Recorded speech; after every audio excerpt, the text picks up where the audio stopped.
Hello, everyone. Great to see you. I am thrilled tonight to have such an exciting demonstrator for us.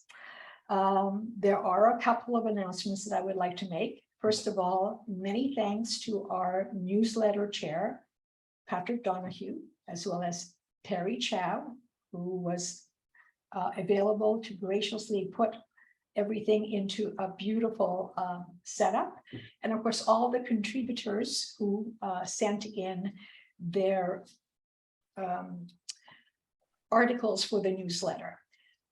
You should have received it, and please read through everything because it's full of information that will be useful for you in the coming months. And the most important, or one of the most important things in the newsletter, and I'm going to remind you now, or to rephrase it now, that the next 3 meetings for TWS is going to be in person. So we are going to be in the Burgundy Room. Notices will, of course, go out prior to the meeting, just to remind you, but mark your calendar.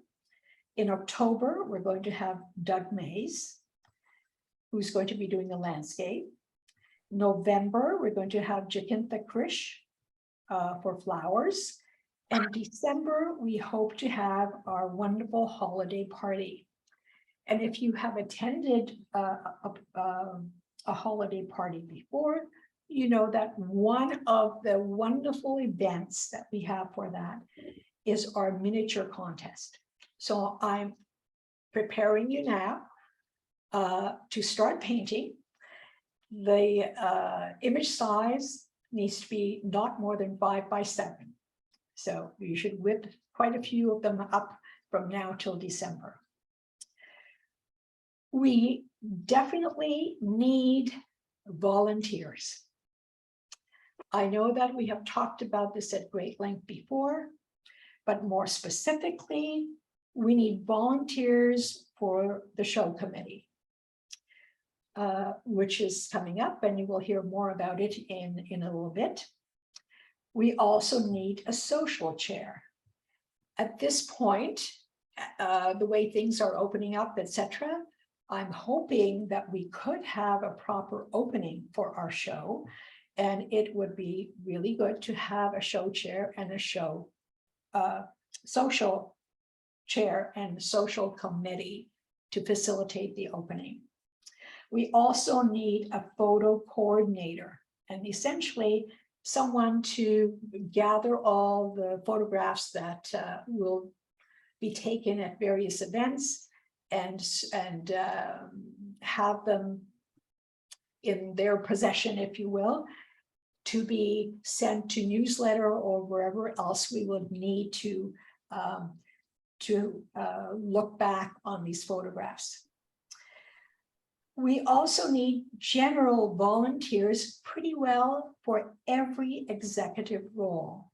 And this is so crucial because we need for you to understand how the society is run. And so eventually to step in and manage these various executive roles. Initially, we had each role for a term of 2 years. Over the years, many people stayed on, and that was lovely because they have done a super job. But right now we need to train new people. We need people to understand what goes into preparing, for instance, for an evening such as tonight, for shows and etc. There is, of course, as part of the newsletter is the call for entry. And I will later on have Nancy talk about that a little bit. But knowing that we have a September 27th deadline. There is also, you were sent this, I think, with the Zoom link, and that is we need to establish a protocol in when we view a Zoom presentation. Unlike when we are participating in a workshop, and you are free to ask questions directly, it is far better for the presenter and for the continuation of the program if you would put your question into the chat. Nancy will be monitoring this and will interject these questions to our presenter at an appropriate time, so that he may continue with his program without interruptions or causing any interference. So please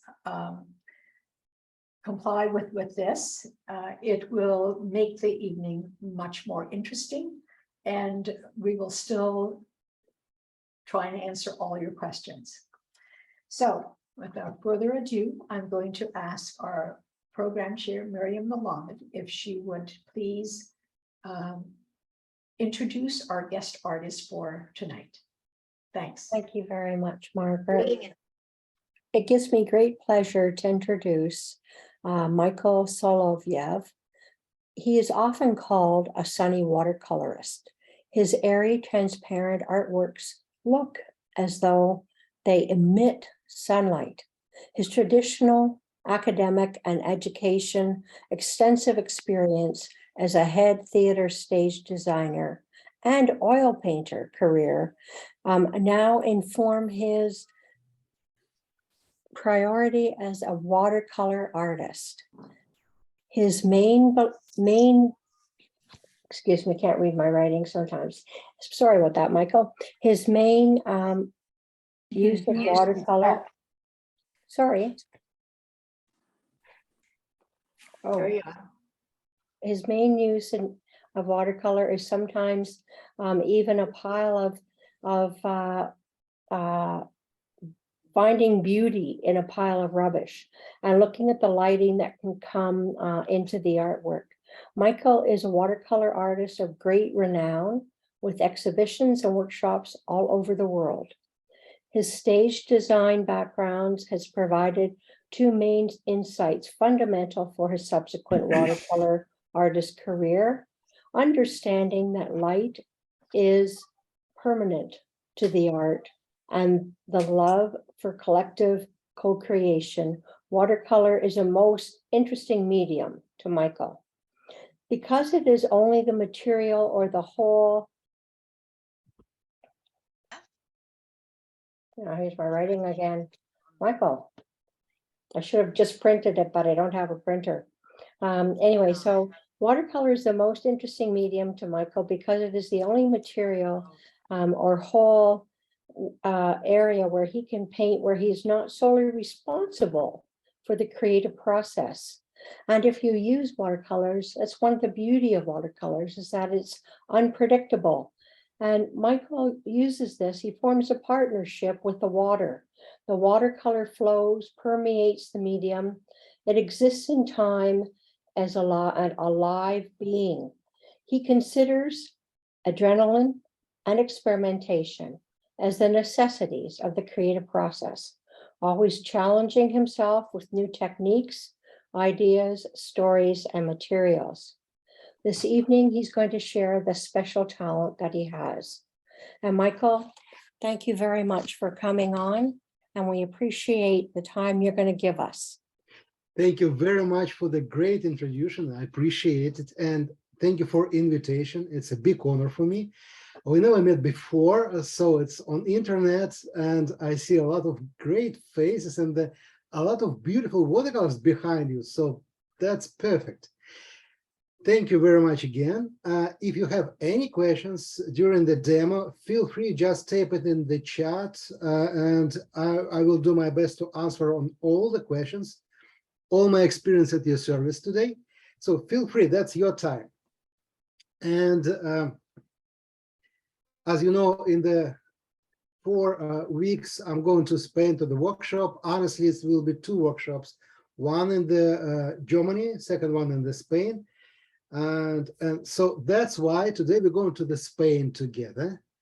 That's exactly the same city. It's a Girona, a beautiful city. It's like a medieval age area, like a Game of Thrones, something like that.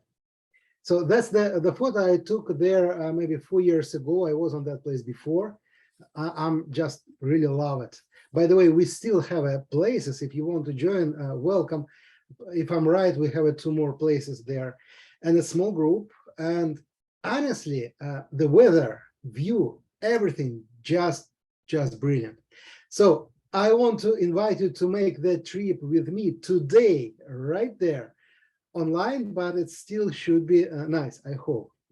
So as I say, you can ask me any questions. I switch the camera and we will start because we have a time limitation, right?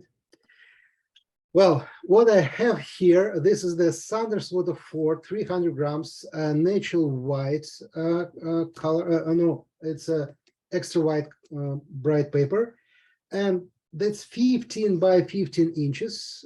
My set of the colors, that's exactly my travel palette. 9 colors, what I'm using all the time that I'm traveling. All of them here in that set, plus Moonglow, which is not exist there. And this is our reference photo. I can show that in the bigger size. And if you want, you can take a print screen if you want to follow me or repeat after that things. So it's right here. I'm not sure what I can keep it all the time on my table because I need more space to move. And before I start, I make the very simple sketch by pencil. Really, I don't want to take all your time. I will do my best to be pretty fast. One of the most interesting things here, except the lights for sure, it's that umbrellas. I really like them. You know, the umbrellas, that's one of the best subjects for watercolor. So I really want to pick up them here. And so I just, yeah, I have to say the few words about the sketching, what I'm doing normally. So for me, the sketching for watercolor, it's more about just measuring the space. I don't like the sketches precise. I can tell you more. I prefer to paint without sketches. In that case, I'm flexible. I can do everything I want. I can change my paper composition, everything anytime. Then I have you know, the sketch made by pencil. It's like, I'm not flexible anymore. I have a shape and I have feel that shape, which is not really a nice process. But for the demo, it's more easy to start from the sketch, because in that case, you will understand what I'm doing. And that's just more useful. But I'm still thinking about that, like just a measuring space, nothing more.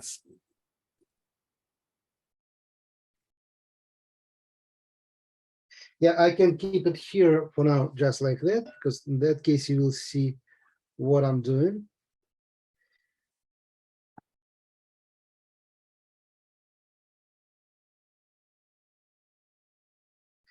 And we don't have a people here, unfortunately, but we can put some just for fun.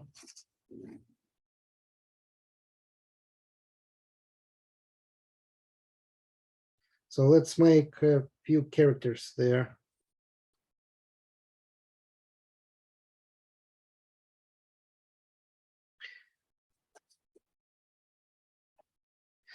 That's it. I don't have to do something more for sketch. That's okay like that. Just maybe space for the windows. The more important thing about and I know you saw a lot of, I hope, a lot of video on my YouTube channel, on the Facebook. I don't show that process normally. Before I start to paint, I have to prepare my paper. So I wet my paper on the back seriously. So I make like a huge lake on the back side all the time. And normally I wait at least 15 minutes before I start to paint. So I will do that. No, this time I make it faster. I want to save your time. But anyway, that's very important process, and I can tell you why. So without this, honestly, I couldn't paint normally. Idea is, I believe you know that the paper is just a lot of fibers, and between that fibers we have air, and that's why our pigments, then we apply that on the paper, is drying fast. Even if we're talking about a 100% cotton paper, like this is one of the best. So my job now to remove the air between fibers completely and keep it just the water there. So in that case, but the top of the paper should be dry because I'm planning to use the dry brush strokes a lot. So for that, I couldn't paint wet on wet. That's the reason. So, but inside the paper should be just the water. So in that case, my paper is not drying fast. And I have a lot of time to blend all my mixes, connect all my spots together, and that will be really comfortable. Sometimes before I start to paint, sometimes I just take my paper and put it in the shower completely for the half an hour. And after that, paper feels completely different. And it's huge pleasure. It's not drying, even if we're talking about the not high quality paper like this one, it's still drying slowly and no rush anymore. And you can play with your pigments as long as you want. So this time, if because it's the Sanders water 4th, and if I put the water many times, like in 5 minutes before I'm start, I have around 1 hour and a half. My paper will be wet still. That means it's extremely comfortable, and that's important. So that's people missing. You know, it's always like a funny story on all my workshops. I'm explaining that idea all the time. I showed that process. Everybody saw that, but nobody following this. They just apply what one time and start to paint, and after that ask, why it's drying so fast, and on your paper it's not drying fast. What's the secret? Guys, patience, wait, just wait. You know, you have to spend, sometimes I spend more time for preparing my paper compared to the time for painting. That's another one important question, because we still have a few minutes before will be ready. I can talk. The watercolor is just one medium on our planet which exists in time. And it's very important for me to think like that. If you're using the acrylic, tempera, pastel, doesn't matter, any kind of medium, what you will do, it will be like that forever. The watercolor, it's going to be changed in 50 minutes. Looks completely different. The colors is moving, blending, then it's drying, is going to be lighter. And the bigger problem what people have than starting to use watercolor, they're trying to have a result right now. And they don't like it, and they're trying to fix it and repaint it again and touch it again and again and again. So the people trying to think in that moment, which is not right. For the watercolor, that's why I like that medium. You have to think in the future. You have to predict what will be with your painting in the 15 minutes and half an hour. And that's make that game extremely interesting. What I have on my paper always will be look different. And I have to guess how it will be look like. Sometimes I'm lucky. But by the way, before I'm starting, all the time make some project in my mind, for sure, like all the people. But what I have in the end, all the time completely different. And that's okay, it's good. Because it's not just me who make that job. As you know, we have a partner, the water. And the water make the half of the job for me. That's why the result is different. And that's another one interesting point. If something happens on my paper, what I'm not planning to have, I'm not starting to fix it. I'm starting to think, because, you know, what is my partner? I have to decide maybe sometimes what my partner doing for me much more interesting compared to what I want to have. And if I trust my partner, I have to say, okay, maybe I will use it. Maybe I will keep it on my paper and just starting to play with that. So I never trying to force the process. It's like, you know, the best example, what I can explain, it's like if you have a cat in your home, you couldn't give to your cat all the freedom. It will be a mess, right? But from the second side, you couldn't force your cat. because there is no like a connection in that case, there is no relationship. So you have to make something like a deal with a cat. So that's the territory, what you can do something there, but this territory is not for you, it's under control. So it's always moving. So, and that make the process extremely interesting because it's all the time a game, all the time unpredictable game.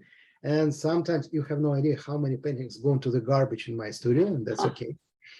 It's experiment. And if I'm lucky and trust my partner and everything goes well, that's great result. If not, I have a garbage and 2 points of experience or something like this. So I believe my paper is ready. I switch the camera again. Normally, as I say, I wait like at least 15 minutes. So this time we make it a little bit faster. And another interesting thing about that, I have to press my paper to be sure that there is no air between the board and my paper.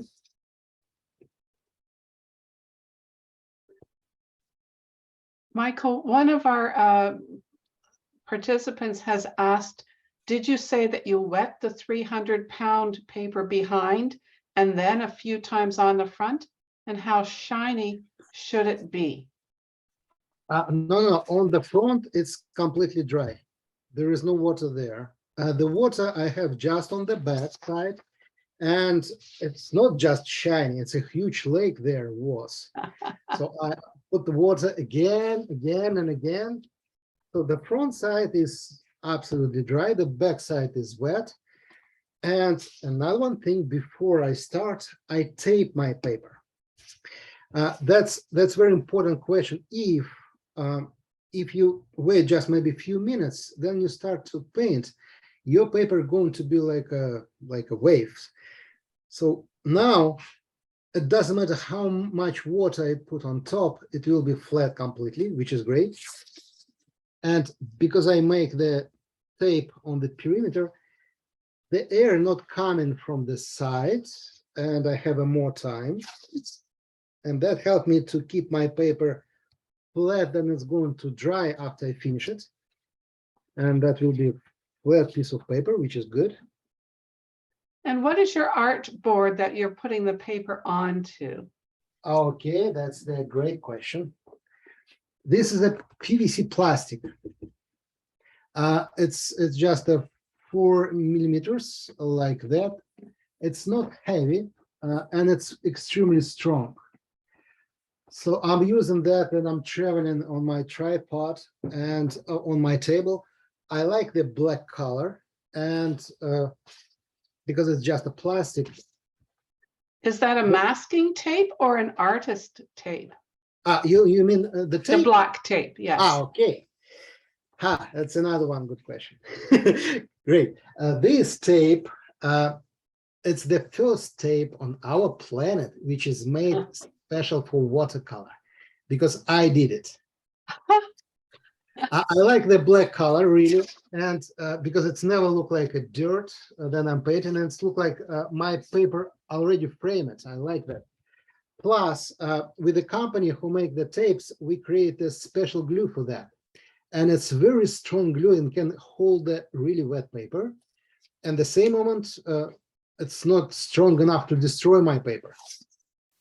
So this stuff on my, you can find it on my website. It's called the Solo Tape. It's just not for now. It's out of stock. It will be back maybe like in a few weeks, and that's really nice stuff. You know, before I use the tape, it's 3M 2020. That was the best for watercolor. It's still in any store you can find it. But then I'm painting, I don't like the dirt there all the time, and it's not that nice. So this, if I put any colors on my tape, it still will be black. So that's cool. I see just my painting and nothing more. Okay, so just for the few seconds, we back to a reference and then explain the idea. We have a very nice slide there, here. We have a sky which working like a negative space to show the lights on the building better. And we have a dark shadow there, plus car, and this is our center of the composition, plus this umbrella. So that's my focus point. The combination between that dark shadow and umbrellas plus car make, for me, that look interesting. That means if it's my focus point all around, just a background for that. That's what I will try to do. Let's start from the sky, and surprise, I don't want to use the bright blue color what we have. Here, you know, on this photo, it's look like honestly, cheap postcard. And I don't like that effect. So these look very rich. It's nice city, very old. I feel the history here. And that blue color there make it really, really like a cheap poster. So I will try to change it because it's this, it takes all my attention, that blue color. In the reality, we never see that. Our subconscious see the sky, understand what is that, and ignore it completely. We always see just the street, but on the camera, on the photo, that's a huge part of the picture with a bright color. I definitely don't need it. So we can do any color for the sky, including the brown, green, doesn't matter.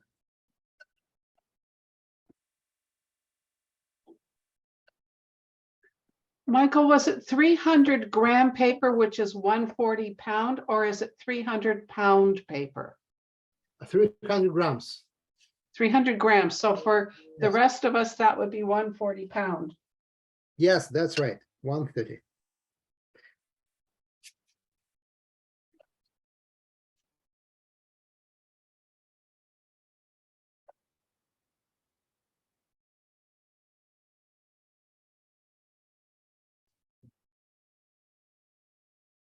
And when you have time, Michael, you have to talk about your brushes. Okay. If you don't know that story, I can tell you that story. This is the really, really unique brushes. The story is, it was maybe 5 years ago or something like that. I was on the Fabriano Festival in Italy. You know, that's one of the biggest festival in the world. And I make a demo. And after the demo, one Chinese artist came to me and say, I like your style, and that's the present for you, and give me that brush. I took it, and you know, for me, it's looked like a kid toy, completely not serious. And I said, okay, thanks, and just drop it in my easel. In 2 weeks, I was in Portugal and make another one demo.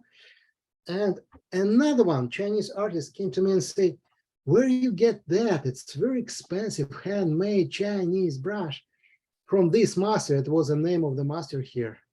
I say, well, you know, it's my brush. So, and after that, I'm starting to use that the first time. And I'm really falling in love on that too. First of all, you can, it's the goat, but it's not the regular goat. Idea is you can see how pointy that brush. It's just a sharp. It's extremely sharp. Normally, the goat never will be look like that. Plus, it's very strong. So you see, it's like a spring. It's always back to the shape. Normally, the goat, it's very soft brushes. So this master changed the hair. He did something with that. It's not my secret, so that's why I couldn't tell you. And make the brush very strong. And the same moment, it's not synthetic. It's a goat and hold water perfectly. And it's tiny. Plus construction, it's a plastic, but inside here, it's a real bamboo. And just a tiny line with the bamboo. And that's why the air coming like this, and the brush drying from the backside as well. So that's why it's a long time alive. And so then I'm starting to use it. I'm really like that brush, and but I couldn't use it in my demo, on my painting, because on my workshops, because it's not exist in the stores, and my students couldn't follow me, and that was a huge problem. So 2 years I spent to find a master. Unfortunately, we found that thanks to one of my student Chinese lady. She helped me to find that guy in the China. He lived in a small village, the master, and couldn't speak English, never used a computer or something like that, but he doing brushes. So finally, I asked him to start to make the brushes for me, and now I have that in the store, and he working hard because it takes a time to do that, but the brushes is really nice. This time in the Fabriano this year, there was a funny story. A lot of artists make the demo, and Keiko Tanabe make a demo, and she have this brush on her table. Didier Bro, a great artist, make a demo, have that brush on his table. Praful Savan, a lot of artists for now using my brush because that's really nice stuff. So that was the reason why I didn't wet the front side, because you see, because of that, I can use the dry brush strokes, and that make that look interesting. And as I say, the umbrellas, that's the brilliant stuff. I want to keep it visible.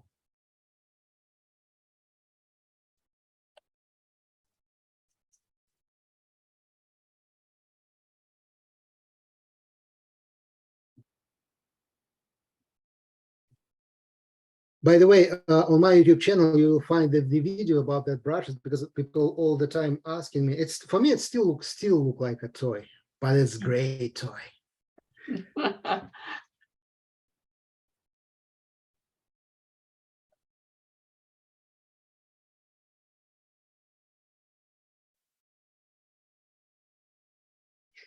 By the way, all my brushes for now made by the same master, like this one. This is another one great brush. It's a calligraphy brush, traditional Chinese, but it's just great quality. Mixing between two hairs. After I will show you what to do with that. And it's another one great tool.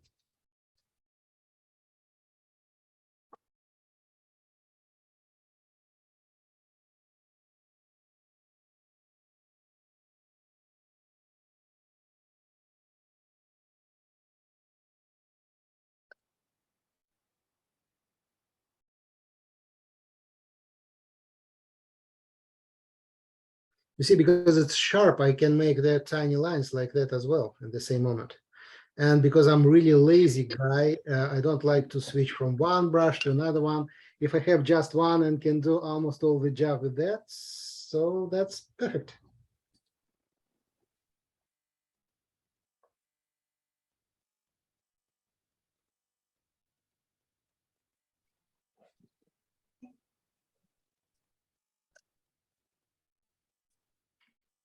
Okay, we're back to this later. Now I have to care about that, guys. And again, I use the dry brush to make the texture of the old walls.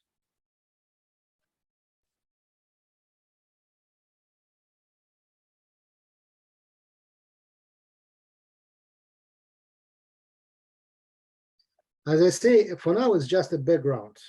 And my main subjects still here. I didn't touch them later.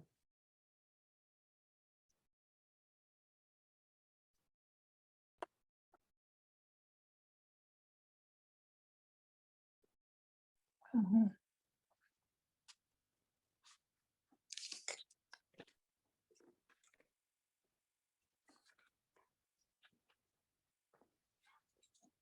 And that's another one, like a personal trick. I'm cheating a little bit because of that big brush. I couldn't make the details perfectly, and that's why it's look like a live loose style.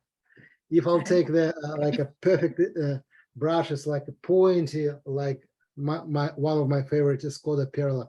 I couldn't do that, so it's going to be very precise shapes. To avoid that problem, I use that thing.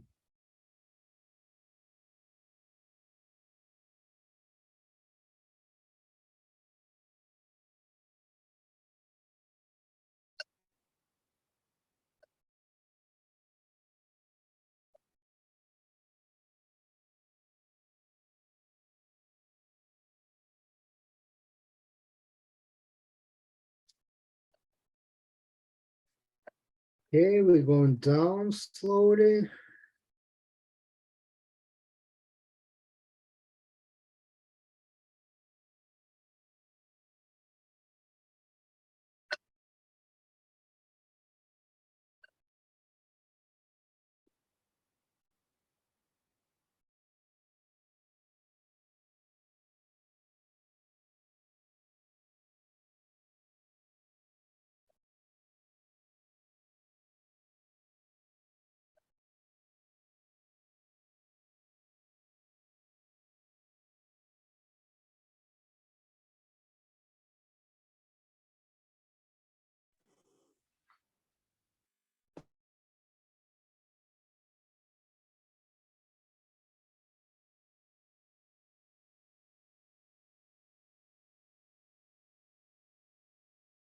And because it's a rough paper, it's very easy to make the dry brush technique.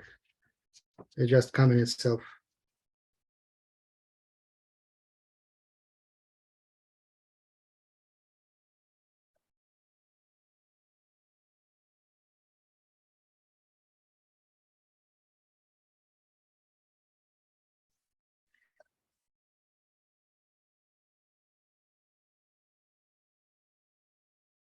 And you see on my palette 3 colors. I believe you saw that on the video all the time.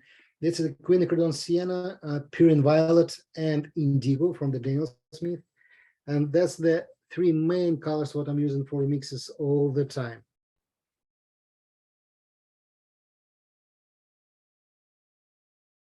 Could you repeat those 3 colors, please, Michael? Yeah. Quinacridone sienna, purine violet, and indigo. The 3 main guys. Here is it. Yeah. I'm almost eating that colors. Again, all of them on that set. It's right there. Ah, okay. Yeah. That's your set. Yes, that's my set. Because I'm ambassador of the Daniel Smith company. That's my set. Yes, and that's the colors what I'm using. It's all of them except the Mongol here not exist, and the Indian yellow. Yeah, 2 colors not exist there. Other colors, it's right here. So it's exactly my set, and except a very specific job, that's enough for me for any kind of painting. Especially for travel, it's very comfortable. And because I have to mix my colors all the time, that's make all the mixes interesting. It's never repeat the same thing. Okay, so we finish it with that step. I'll make my paper dry. Sorry, I take off the sound because it's very noisy stuff with this one.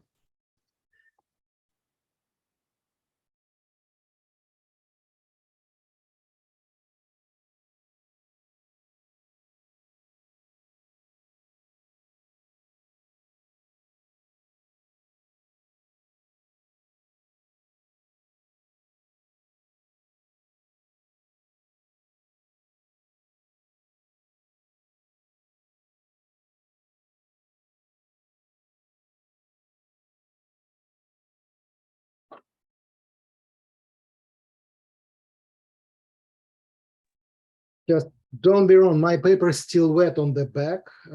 The paper hold a lot of water, just the front side.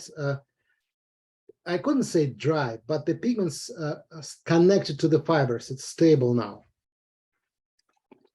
That's another one, the same brush, just 3 lines, less size. So what I'm gonna do, I'm starting to care about my main subject here.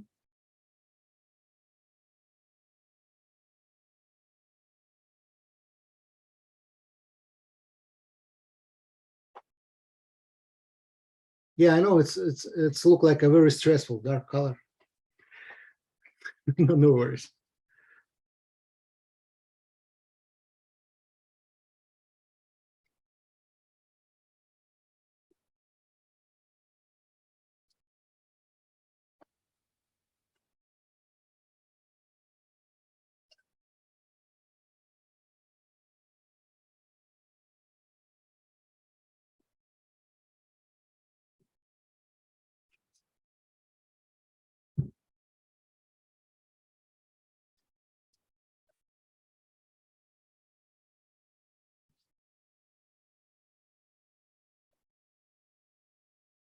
And plus that brush can take off the pigments easily. So lifting is just great for this brush. It's, you see, it's take off the colors easily.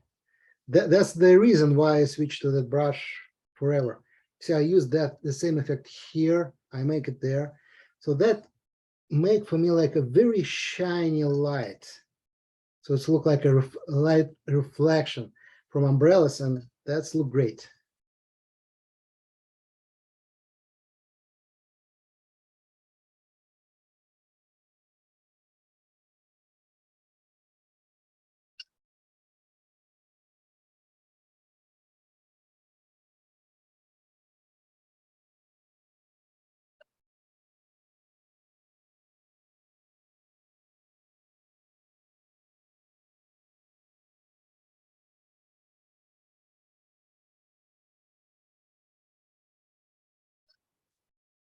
So it's slowly starting to look like something, not abstract anymore.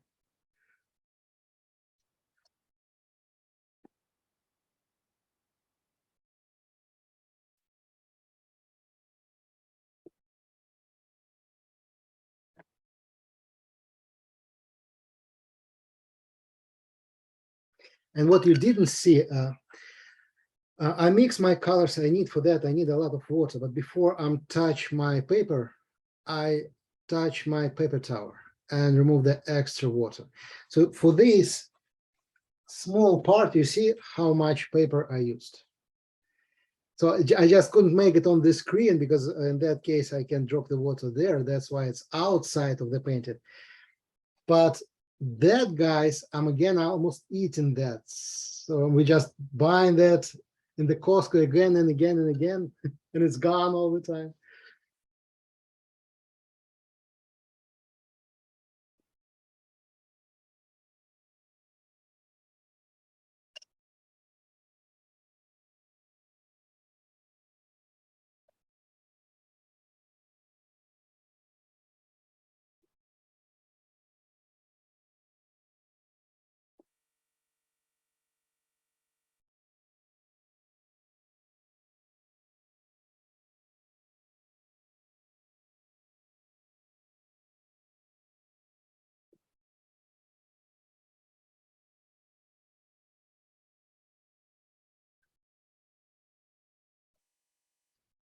Okay, now I care about the some details there.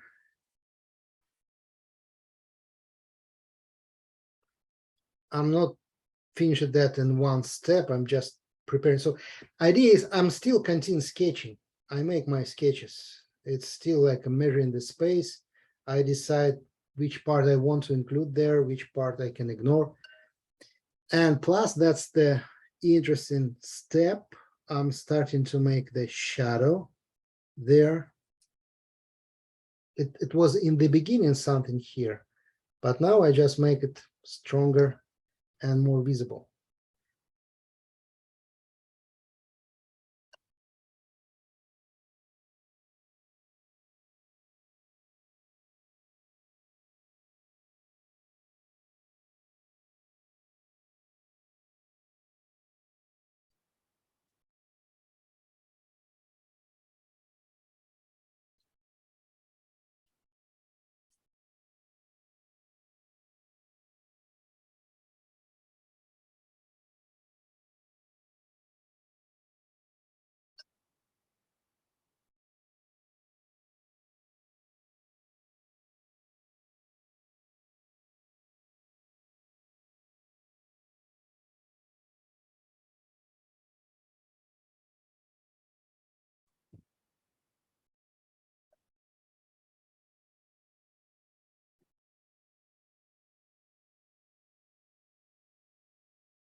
So you see slowly the lights come into our painting.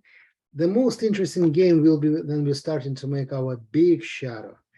But before, I have to care about my car. If we decide to paint it, it have to be there.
And from this moment, we starting to play our big game with this shadow.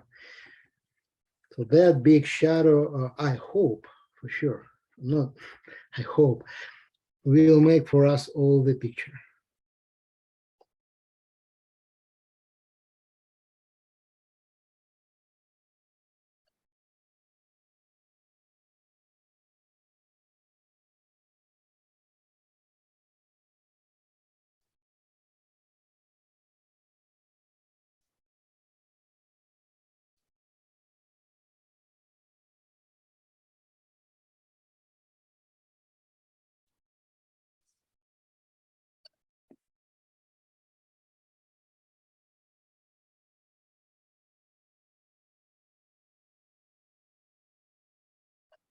And again, wash out, which make good reflection for us.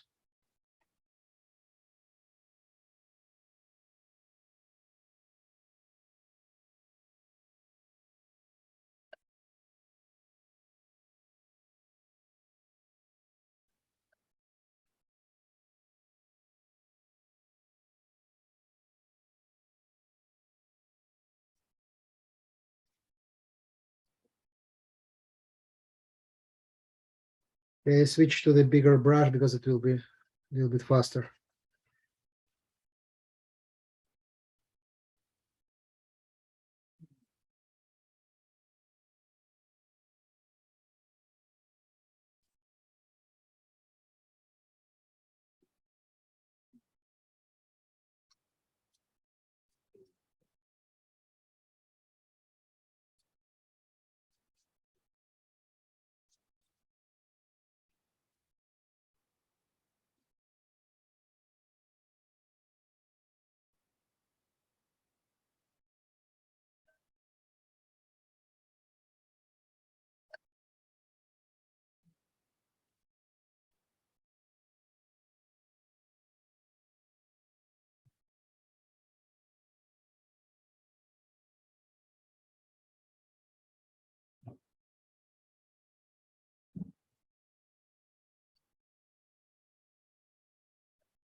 You see, I make the direction of the light, and I'll do my best to keep that direction everywhere, because that's explain us what time of the day we have.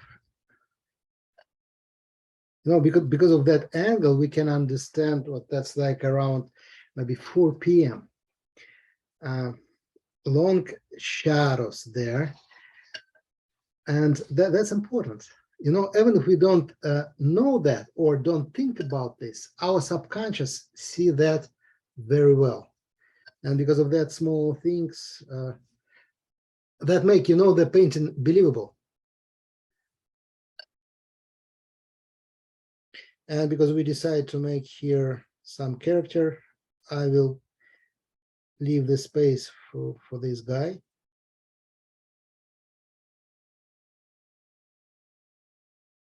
We're back to him later. And a little bit more washout, special there, to make the kind of light coming here. Good. And going down, I prefer to make it a little bit darker.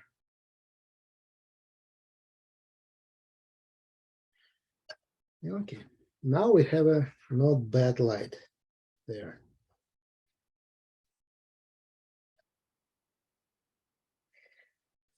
So before we starting to make some details, that huge empty space. But here is a tree on the reference photo. It was a tree there, and I like how it's look like. You know, it's a perfect combination between the stones everywhere on the ground, buildings, and the alive tree. That's why, you know, all my main points I keep right on my hands. For instance, here is it. You know that symbol, right? So that's the good balance. All the time, soft gradients and dry brush. Stones and trees, they works perfectly. If I make all the painting use just a dry brush strokes like that, I like them, but it never will be look nice.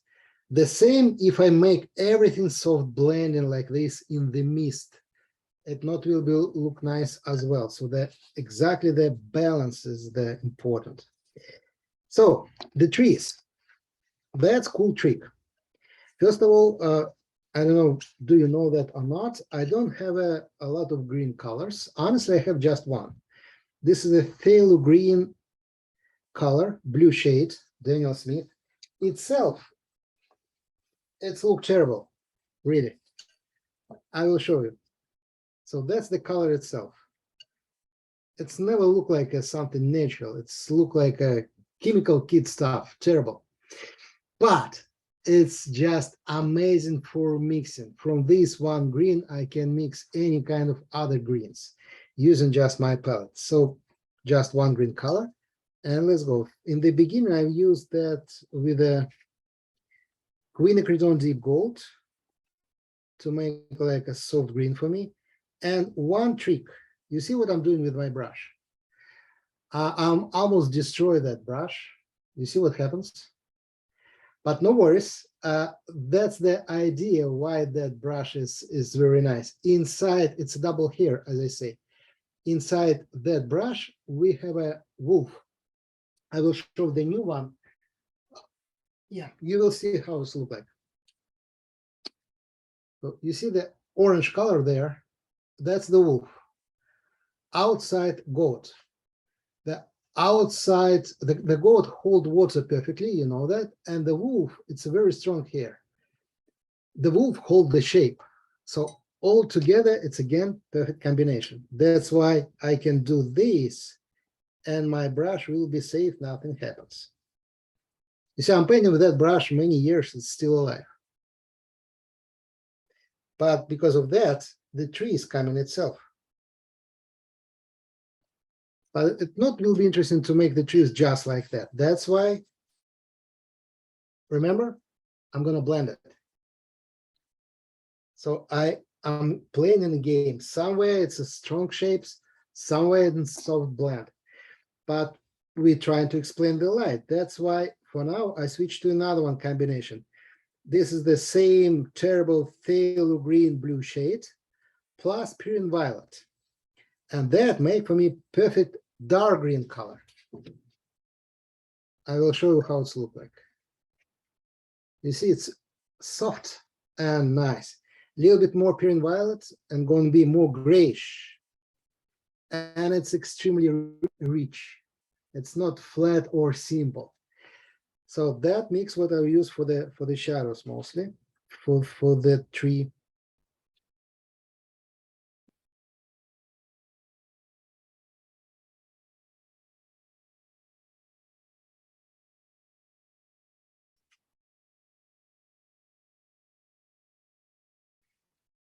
And as we did before, let's play a game.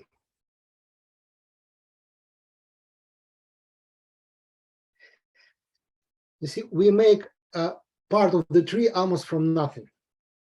If we just add a little bit more details, that will be done, and it's extremely simple.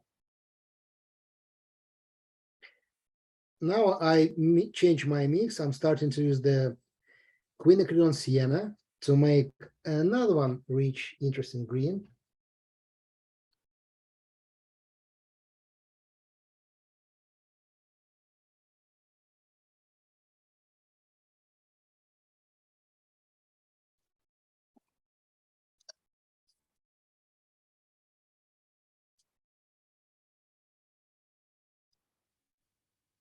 You see how much light we have there just because of that soft blending.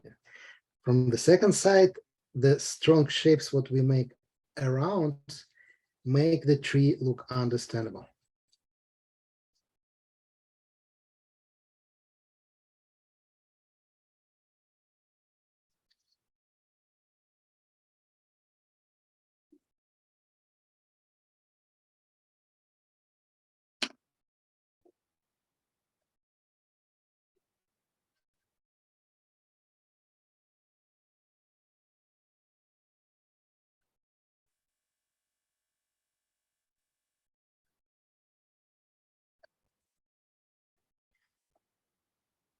And plus that brush, very nice to make the lines like that.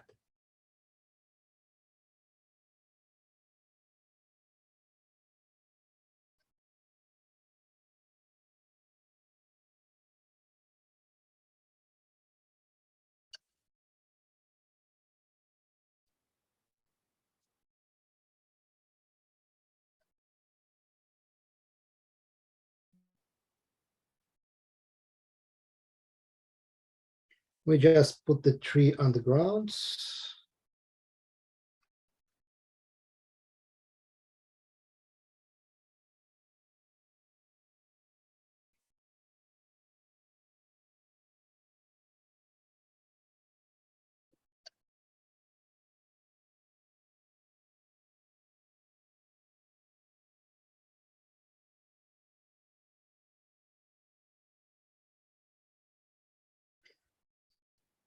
No, that's another one point. I'm always say what I'm trying to paint the light, but truth is I'm painting the shadows all the time because the light is already here. It's our paper. So the watercolor painting, all the process is just a painting by the negative space. To explain some subject, I have to make the shadow from that subject. Okay, let's make the bottom part of umbrellas.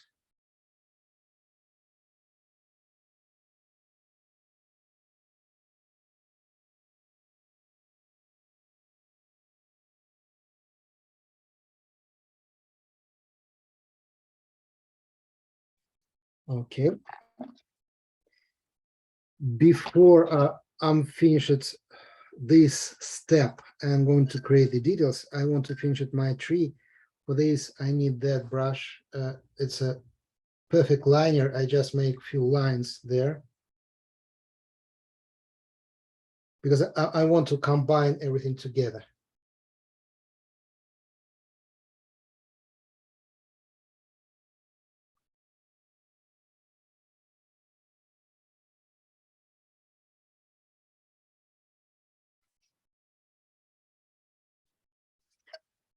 Okay, so now I make that dry again, and we starting to apply the details there.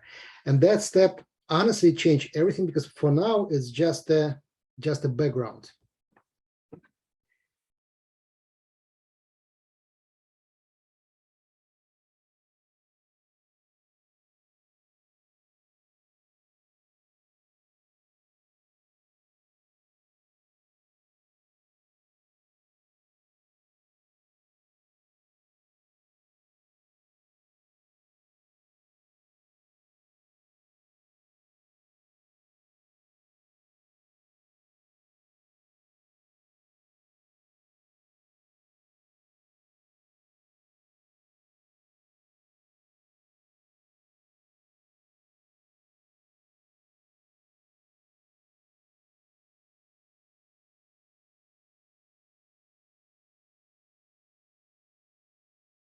We Just need re- any kind of, yeah, I was just going to just remind everybody if they have a question to put it in the chat.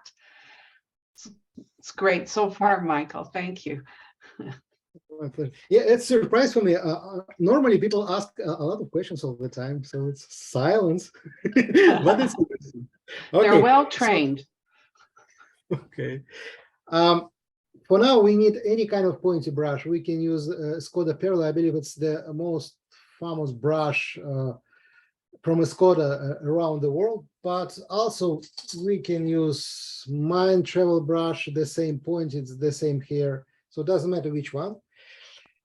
Idea is, again, don't be precise and don't paint the subject itself, just shadows from the subject. I can give you an example which explain the idea. For instance, if I want to make the window, if I make like a perfect shape like this with all that stuff, it really look like a kid's drawing and you couldn't fix it. Or I can make just a shadow from the windows. If we, for instance, if we have a direction of the light that way, like we have on our picture. So what I can do, I can make the shadow on the bottom part. I can make the shadow here, and I can do something inside. For now, it's just the lines. If I just a little bit blend it with water to show the how it's look like. And I do my best to make all the shapes unfinished. So in that case, I'm using your imagination and you starting to rebuild the shape. So that look much better compared to this. The same trick I will use for all the stuff there.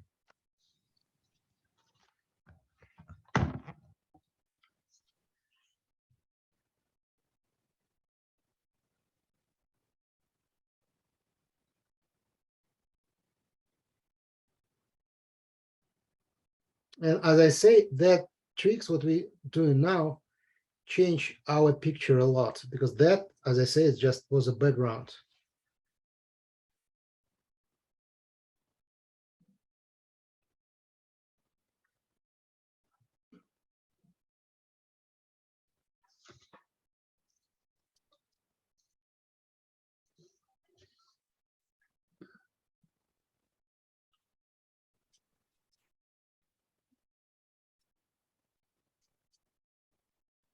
Now it's look like a Windows. So that's the game with noise or real jazz.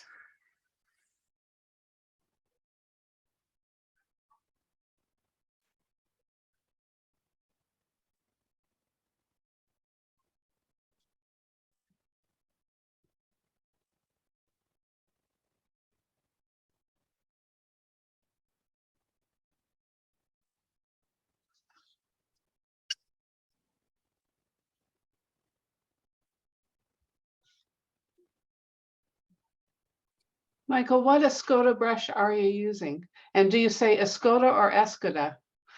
Escoda, because in Spain they say Escoda, so I'm following them. This is a Skoda Perla, number 12. And, I know the Skoda family. That's the name of the family. So I was on the factory in Spain, and I know how the brush is made, and that's really nice product, and it's real handmade. And they're very nice people, by the way, seriously. And it was a surprise for me that I was there. Just imagine, they have, it's a 4th generation of family making brushes. Oh, They have around maybe 10 people on the factory. They starting to work on 10 o'clock in the morning and stop 2 p.m. oh, And I ask why the Skoda, the Richard Skoda, the owner, say, because after the few hours, people don't have a fun to make the brushes. It's going to be like a terrible automatical job. And I want to keep the love there inside. And that's why we stop on 2 p.m. And that's the end of the day. And oh, I think it's a really cool idea. that's said, fantastic. yeah, Was that he in said, Malaga or whereabouts is their factory? it's the factory. But is it in Malaga or do you know No, where? it's not in Malaga. It's Sabadell, a small city near the Barcelona, like around maybe 40 minutes by car. Sabadell. Lovely. Nice, very nice factory and very nice people. By the way, on my workshop in Spain, what will be in the 4 weeks, the Skoda will be there himself because he represents my own set. He make the set for me, 3 brushes in the box, and he will come to the workshop to talk about that and represent the set. So that's the big honor for me because the brushes from Skoda is always truly amazing brushes, brilliant quality and really the best.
Normally I never clean my palette. It's always a lot of dirt there, you see, and I like it because it's first of all, it's the same colors what I'm using all the time. And second one, sometimes then I just open my old palette and see some dirt there. That's the brilliant dirt because you couldn't mix it specially. It's just, you just have it. And that's really nice to use that.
And yeah, we decide to make the person here, so I have to care about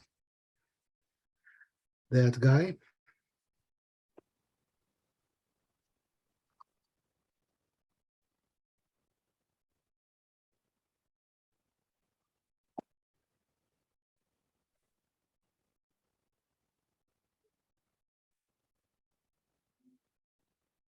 You see, honestly, that's enough to explain what that's the man here. That's it. It's part of the shadow. Okay, if we want to be better, we can add some legs to him. Not necessarily, but we can.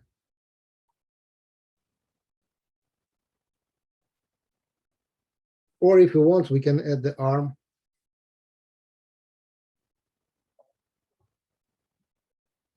That's good.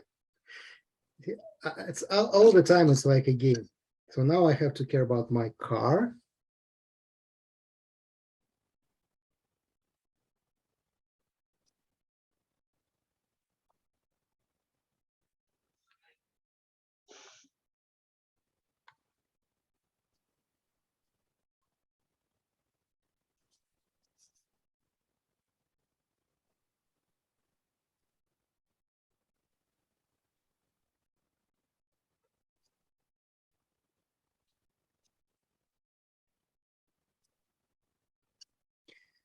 The last few things can make my painting much better. For this, I have to back to that liner again.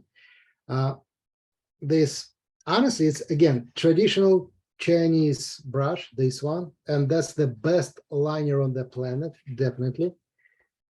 It's like a marker almost. I can show you something.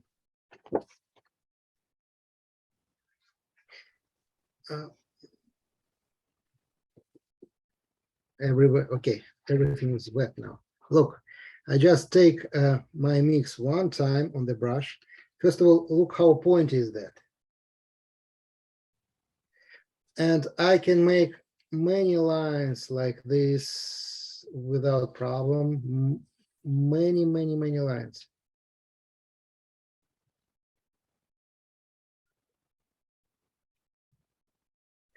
You see, it's an extremely pointy brush.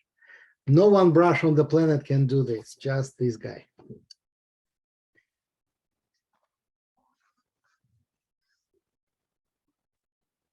I just want to add some nice details to make my picture better. Like a balcony, it's nice stuff.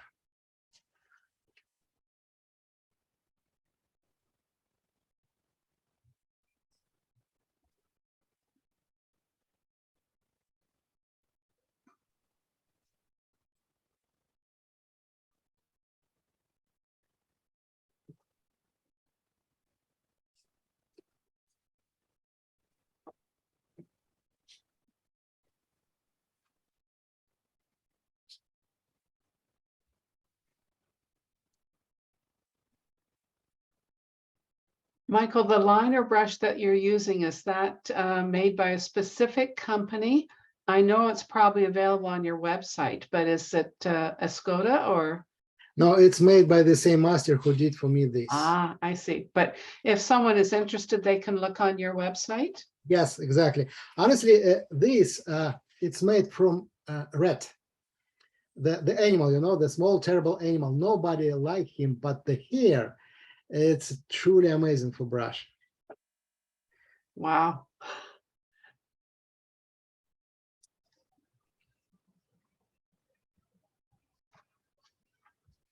So now I add a little bit more noise to my picture. And to make it better, we add some wires or pipe, because it's a huge part of the city noise, let's say.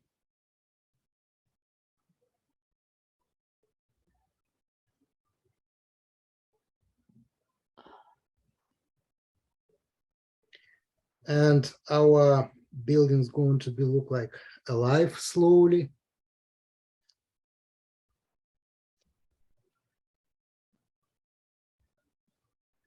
This brush painting itself is just dancing.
I think everyone is just mystified by your brush dancing across that page.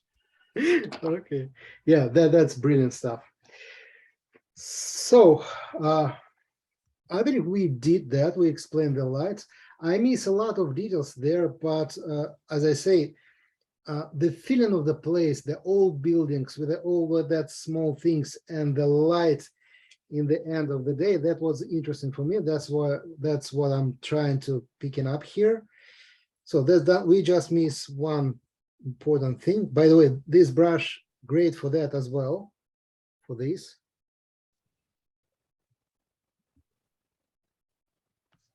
Oh, So we're done. wow. Thank you, it's good sound. Amazing. Are there any questions that you would like to ask now that you've been out there just watching this magic happen? Thank you very much. Wow. My pleasure. Oh, So, we're getting. as you see, that was really easy to do. It's not a big deal. I'm not care about the subjects. I mean, the objects. I'm not trying to paint the buildings, windows, cars. I'm always create the shadow. And that another one thing what I'm keeping in my mind. If you look at the street, you don't see the 25 buildings, honestly. Your subconscious, your mind see just one object, one street. That's what I'm trying to paint. It's like the best example what I can give you, if you want to paint the forest, you don't care how many trees inside the forest. You paint the shape of the forest. If you want to paint just one tree, you don't care how many leaves inside that tree. You paint the shape of the tree. So that's what I'm doing all the time. I'm trying to paint the shape of the street, shape of the city, shape of the face, no matter. So it's all the time the same thing. So no questions? Well, we're getting many comments. Great demo. Thank you. Beautiful. Awesome painter. Great teacher. Thank you very much. What a joyful, insightful experience. What a treat. Masterful. Super interesting and inspiring. Brilliant work. I think you were a hit, Michael. Yeah. Yes. Oh yes. my goodness. That was just amazing. I know that your figure work and your portraits are also fabulous. I hope that sometime we could get you back and see that as well. Before I turn it over to Carolyn to say thank you, are there any questions that anyone would like to ask Michael? He's here. We have his attention. Here's a question from Barbara Gucci. How long have you been painting? Okay, from the 5 years old.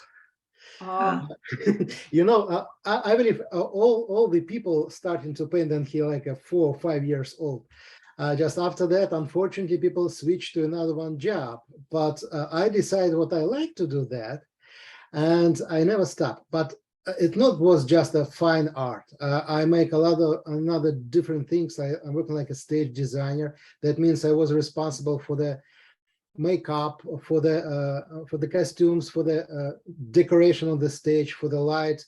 I was like a chief in the theater. I mean, with the stage design, and that was interesting. I constructed the new worlds from nothing, and new world just coming from piece of nothing. Yeah. So that was cool job, but it's still art, and that's what I'm doing all my life and never stop, and not planning to stop. It's cool job. Fantastic. Do you still do any stage design? Not yet, because you know, we have a completely different traditions in Russia. There I took my education working like a stage designer in Moscow, and what we have here in Canada. Because in Canada, nobody spend money and pay attention for the decoration. It's just like chair and table and let's go. Yeah. In Russia, it's different tradition, and we sometimes create this something like a castle, you know, on the stage, and spend a lot of money to make like transformation and technical stuff, and the light, everything is different. So here it's not the same. It's not. This is a good question. When you look at the photo, what is your first analysis? Okay. Awesome question. The first, I'm asking myself why I want to paint this. That happens the same on the street. You just pass the street and something stop you. Say, I like that view. And like an artist, I ask myself, why? What's the reason? And answering that question, explain me what I should do on my paper. If I look at the view and say, that's umbrellas on the old city, that means that's exactly what I want to paint. I never say that's the car and that's the, plants there and the windows. This part is just to support my main subject. So I'm trying to analyze which part to stop me, what is interesting point for me, and everything just a background, nothing more. So that's the explanation. After that, I'm trying to find the best way how to explain my main idea or my main subject. Sometimes it's just wet on wet. Sometimes I analyze what that better to make like a multi-layering painting many times, a long time project. Sometimes I say, look, it's just one stroke can explain that shape and that object, and that's all what I have to do. So it's all the time that way. That's a great answer. Another question, when you do plein air work, do you do a sketch first? No. No, I don't make a sketch. I make the sketch here all the time. Yes, that's true, but not on the paper, because that happens with me a few times. You know, I never paint the same, except some specific job, never paint the same subject second time. I make it once, it's done. Even if it's not successful, I don't want to back to that. Better to switch to another one subject. So that's why sometimes then I make a sketch, I don't want to paint it anymore, because then I'm sketching, I'm thinking, I'm analyzing the subject, I'm trying to build a construction of my future project. And if it's done, I don't have to do that anymore. That's it, it's here. So that's why it's not a nice idea. Even for the, not just for the plein air, for any kind of paintings, including the portraits or group of people. And if I make a sketch first, after that, I have to fall in that. And there is no freedom on this anymore. There is no jazz or something. No. That's reassuring too for me. This is an interesting question. Have you ever included collage or other media with your paintings? With watercolor, no. But yeah, I did oil, you know, for the theater, for instance, we did a very complicated project, sometimes using the different materials in one place. And then I make like a, I couldn't say that the project for the future performance, we use the different stuff, different materials. That's good. But for the watercolor, no. For the oil as well, no. I like the material itself and how it's look like. So I need just good quality paper, best paint, and good brushes. That's enough. Wonderful. I'm interested in your brushes. Oh, this is, you mentioned cats in your color and light analogies. Do you own a cat or two? No, I'm a dog man. But the cats is just a great explanation because I know how it works, but I'm a dog man. Okay. Then Adam asks, first of all, he says, great art demo. Then you, do Could you I ask a question? Yes, sure. Okay. What are you looking for in terms of effect when you wet one side of the paper and leave the other side dry? What is it you're trying to achieve? You see, then I paint this, I combine and connect all the shapes together. Okay. And that happens, that possible, because it's not drying fast. I have a time. And plus, I have a possibility to change my colors. For instance, if I start to make the shadow and connect on the wall, connected to the ground, and finally I see and I feel what the it's too cold, for instance, or too warm. I want to change my colors. Yeah. On the dry paper, if it will be dry on the back or completely dry, it will be impossible. Yeah. Because all the pigments immediately connected to the fibers, and that's it, it's stable. In my case, everything is flying. I can move it, change it, and I have like around 15 minutes after each stroke for changing that and change the colors. And that gave me a lot of possibility to play with the pigments. I never wet the paper on the back if I'm planning to make the painting less than 15 minutes or 10 minutes. Yeah. It's enough time for playing with the colors. If my project longer than 15 or 10 minutes, I'm always wet the backside, always. Okay. Thank you. Thank you. My pleasure. Another question, do you always use a gray color tone in your paintings rather than use fresh colors suggested in the photo reference? That's right. I can tell you more. It's very easy to take the bright colors like red, yellow, blue color and apply it everywhere. But in real life, we see the bright colors only in the light. In the night, all cats are gray, right? So we don't see the colors in the shadows, never ever. Less light, less colorful, less saturated. More darker, less. And finally, all the colors going to look like almost like a black. This is how our subconscious understand what we're talking about the shadow and we're talking about the light. Bright colors in the light and complicated gray colors in the shadow. And by the way, I'm talking with a lot of different artists, and everybody say the same. Like, you know the brand Daniel Smith for sure, and some artists like me, ambassadors, make the special mixes, and the company make that mixes in the tubes for him. Like we have a Joseph's Bookvich cool gray, Joseph's Bookvich warm gray, neutral gray, Alvaro's gray, fresco gray, McCracken black. Yeah. Nobody trying to discover a bright blue or bright red.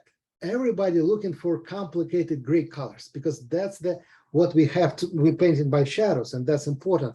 And just think, if we have like a red wall, green tree, and we have a shadow on that subject, that means it will be gray, green, gray, red. And how fast you can make your complicated and nice gray color. Explain, do you have a nice set of your colors or not? If you have spend like 10 minutes and use a lot of different pigments to make your any kind of gray, that means something wrong with your palette. My set finally give me a chance to mix any kind of gray color, greenish gray, bluish gray, yellowish gray, with just 2 pigments from my palette. So that's fast job. And because of that, I can do almost everything what I need, except something really, really specific colors. Fabulous. That was a really good learning point for all of us. Another question, every so often you soften an edge. What are you seeing that decides that? That's a tough one. Can you please repeat it another one time? Okay, I'll repeat it. And John, who's asking it, maybe you can rephrase a little bit. Every so often, you soften an edge. Okay. What are you seeing that decides that? Okay. Inside the light, all the ingredients are very soft and like, okay. Better to switch camera and I will show you what I mean. Thank you. Look, this on the photo you see the same. It's just for sure it's real. A little bit more grayish and colder compared to that. A little bit more warm, more light, but it's pretty soft. That's what I'm trying to do here. Simple, but there is no contrast, there is no strong shapes there. It's just soft blending inside the light with the different colors like here. each pixel on our picture have a different color. That's what I'm trying to do there, using just limited numbers of colors, but make it soft. The strong shapes come in just then we have a shadows and shadows starting, like here. Very complicated soft blending there and inside the shadow here, but between we have a strong border. And that's what I did there. The dry brush strokes first help me to explain the texture of the floor, but also make the visible border between this and that. But inside, I want to make it look soft. I don't, it's really look like that. There is no contrast in the shadow. There is no contrast in the light, just between. That's what I'm trying to explain. Beautiful. Thank you. Another question, what are your comments on Daniel Smith compared to Winsor Newton color? That's to put you on the spot. Absolutely no problem. They are, I can say they're equal quality paint, absolutely. But few things for me is very important. First of all, they're a very real life company. They create new colors all the time. They dig in. They was the first company who started to use the quinacridone pigments in the watercolor. It never was before. For now, the quinacridone sienna, my main color, the most popular color in the watercolor world. So a lot of people using that, but just 7 years ago, it wasn't exist. So that company made it. The Pure Violet, another one great, it's very rich color. And I couldn't say what that's the purple or red or gray, it's something incredible. And a lot of people using that for mixing as well. It's discovering of the Daniel Smith. And they still make the new pigments. And I can tell you more. Then they create new pigments. They send it to the artist, to me as well, to the other ambassadors, and asking our opinion, what we're thinking about that. And sometimes they change the mix because we say, a lot of people say, no, it's too cold, or so that's important. They in connection. And one thing is important for me because, as you know, I use the lifting or washout a lot, and I like the bright pigments. All my mixes, all my colors in my palette transparent. That's why I can mix 5, 10 colors, 12 colors together. Doesn't matter. In the end, all mix always nice, clear, transparent. That's great. So I use the phthalo pigments a lot, but if you take the phthalo pigments from the Winsor Newton, Schmincke, a lot of other brands, no way to lifting to take off the pigments. Right. You just couldn't clean your palette. It will be here forever. I don't know what the Daniel Smith did with the phthalo pigments, but they make it possible to wash out. They're not that stunning, and that's really amazing. Plus, the first, I can tell you a story. It was in Fabriano again, 5 years ago. I passed the street and it was like a brand corner there. A lot of company represent his own things, products. And it was big table with the stones, with the rocks, and the big man like that standing on that table, dirt with the pigments, and explain people how they mix the colors. I passed that guy, and he stopped me and say, stop, I want to tell you something and explain something about the Daniel Smith and represent the Daniel Smith.